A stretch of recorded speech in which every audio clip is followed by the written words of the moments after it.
Arktis, gråzon, AI och soldater på marken. Men det civila samhället då? Hur förberedda är vi?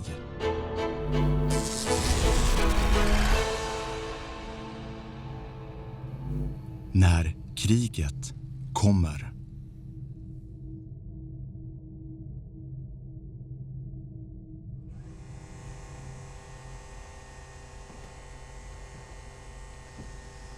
Som modelljärnvägsnörd då så blir man ju väldigt imponerad av den här järnvägsbron.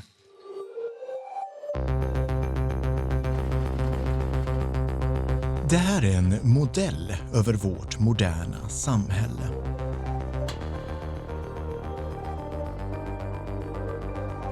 Den används av Totalförsvarets forskningsinstitut för att enkelt och pedagogiskt visa cyberhot. Jag har föreläst för många pedantiska och kritiska människor. Här visar man hur vårt genomdigitaliserade samhälle kan störas ut och vilka konsekvenser det kan få.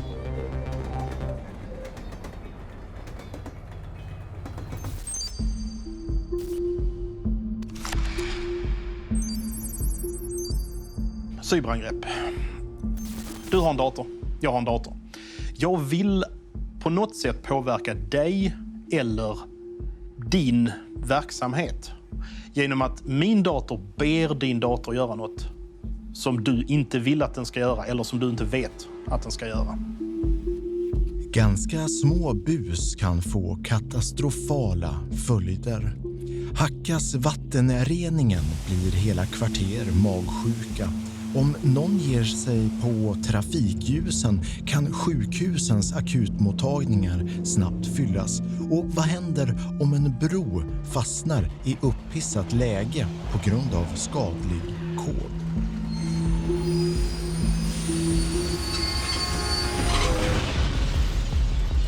Vi tror att cyberangrepp kommer att användas som ett komplement.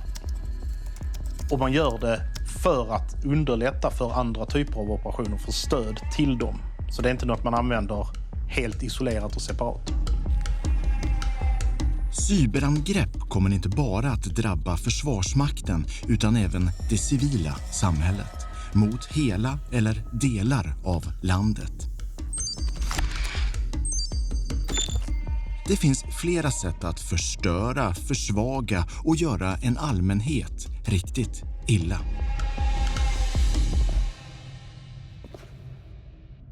Att skada en civilbefolkning kan man göra på många olika sätt. Inte bara med vapenmakt, utan det kan handla om basalare saker. Inget att äta, ingen värme, inga kommunikationsmöjligheter, ingen information. Och just bristen på det basala tror man kommer kunna orsaka stora problem i våra framtidsscenarier som den här serien bygger på.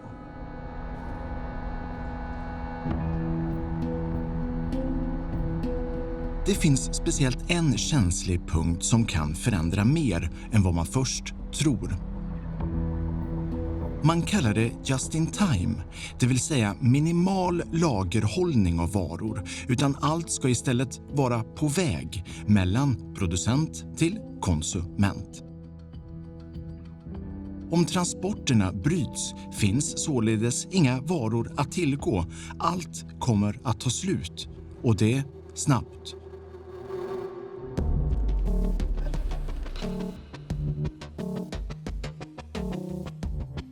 Det är ju väldigt många försörjningskedjor är ju just in time, och i just in time-konceptet så ser man ju det med lager och förvaring och reserver och extra resurser som en onödig kostnad, och det gör ju att allt ska ju helst ligga direkt i produktion eller på lastbil mellan olika enheter. Och det är klart att en liten tuva stjälper ju ofta ett stort last då, och det är ju en risk för krisberedskapen.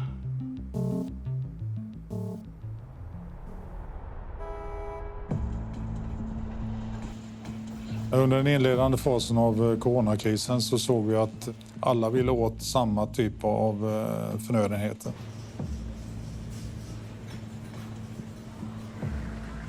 Att privatpersoner hamstrade varor är en sak, men det politiska samarbetet över gränserna då? Fungerade det?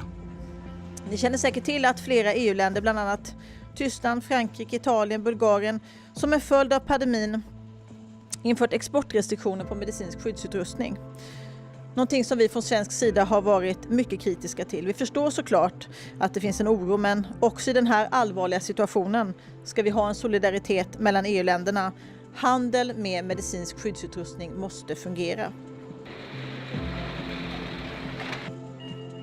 Skulle det här eskalera till en ännu allvarligare samhällskris eller väpnat angrepp, krig, så kommer det här att innebära ännu större påfrestningar och konsekvenser på samhället.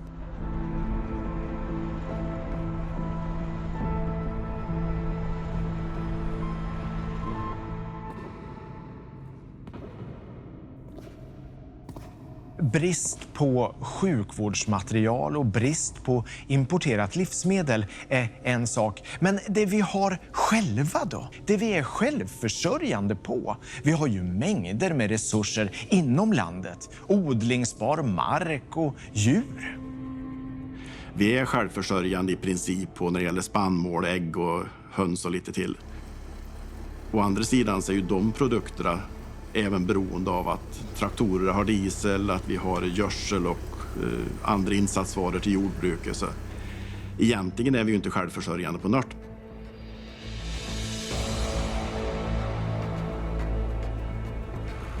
Och i den inhemska produktionen är vi också helt beroende av att elektriciteten fungerar. Visst har lantbrukare reservelverk, men till dem behövs bränsle. Så det som händer om el och bränsle är borta under en längre period är bland annat att stora djurbesättningar kvävs på grund av att fläktarna inte fungerar i djurstallarna.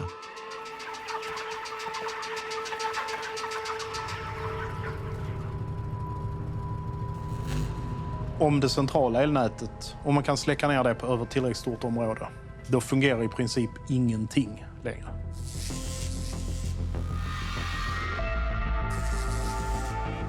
Vi förlorar belysningen, vi förlorar värmen, vi förlorar telekommunikation, vi förlorar sjukvården, vi förlorar lantbruket. Vi förlorar all typ av banktransfereringssystem. Utan elen så har vi inte längre ett fungerande samhälle.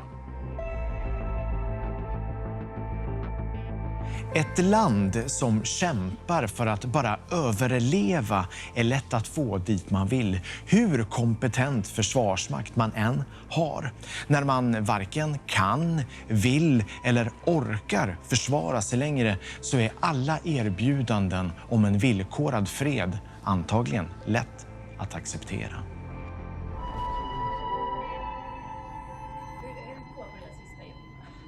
Det finns många delar i samhället som är av vikt för att man ska kunna leva ett normalt liv under drägliga former som vi är vana vid. Men det som ytterst är det som är viktigt utifrån mitt perspektiv, det är viljan att försvara landet, vår frihet och rätt att leva som vi själva väljer. När man bryter den försvarsviljan, då har man besegrat svenska folket. Och det är det vi vill undvika. Försvarsmakten ensam kan bara stå för en del av det totala försvaret. Även det civila samhället måste vara robust. Och lägg därtill en hög försvarsvilja hos alla. Då blir det en bra så kallad tröskeleffekt. En militär tröskeleffekt är någonting som Sverige som nation ska förse sig med. Och det är en totalförsvarsangelägenhet att ha det här. Tröskeleffekten hindrar en motståndare att bedriva verksamhet som han skulle vilja göra för att kostnaden och priset för att göra det här blir för stort. När vi talar om tröskeleffekt så kopplar vi egentligen det till innan kriget startar. Det vill säga vi ska se till att kriget inte kommer och det är det bästa försvaret. Vi ska genomföra operationer dagligen för att avvisa kränkningar, men vi ska även upptäcka olika övergrepp och angrepp i gråzonen. Vi ska även se till att vi övar tillsammans med andra. Vi ska se till att de eventuella hot och angrepp, att vi möter dem direkt. På så sätt visar vi att vi har en vilja att försvara oss och det är ett avhåll eller ett angrepp.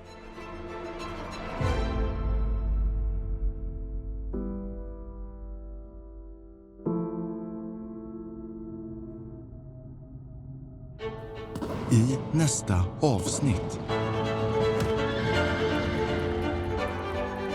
Vad är egentligen värt att försvara?